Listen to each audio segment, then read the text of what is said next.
Avec 7 Français sur 10 opposés au projet de réforme, les syndicats ont remporté la bataille de l'opinion publique. Les manifestations le démontrent, qui rassemblent au-delà des bataillons syndicaux traditionnels. On pense notamment à la fonction publique. Depuis le début, la stratégie d'intersyndicale, c'est de peser dans le débat parlementaire.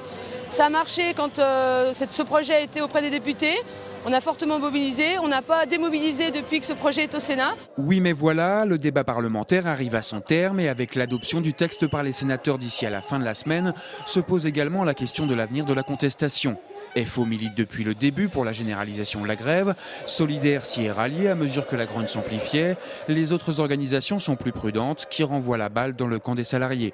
La grève générale, ce n'est pas les grandes centrales syndicales qui la décrètent, c'est les salariés qui décident de quels moyens ils veulent continuer l'action, donc on verra. L'objectif en soi n'est pas la grève générale, mais l'objectif est de convaincre les salariés dans les entreprises d'effectivement de se mettre en grève pour pouvoir faire plier ce gouvernement sur cette réforme. Pour l'instant, on ne peut pas dire qu'on les ait convaincus.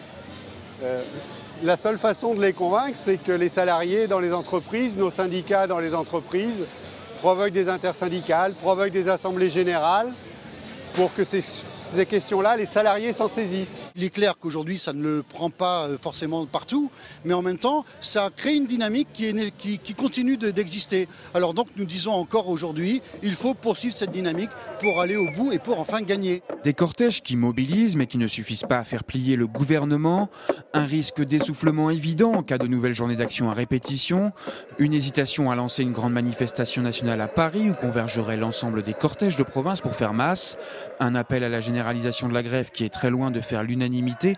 Le mouvement de contestation doit donc trouver un nouveau souffle. Il y a bien les blocages organisés ici et là, mais leur amplification fait débat. Et pour cause, les pénuries de carburant pourraient entraîner un divorce entre les syndicats et une opinion publique opposée à 54% au blocage des raffineries selon un sondage publié aujourd'hui par le quotidien Libération. On ne peut pas donner tort aux manifestations qui se passent actuellement, mais le problème, c'est que ça gêne ceux qui travaillent.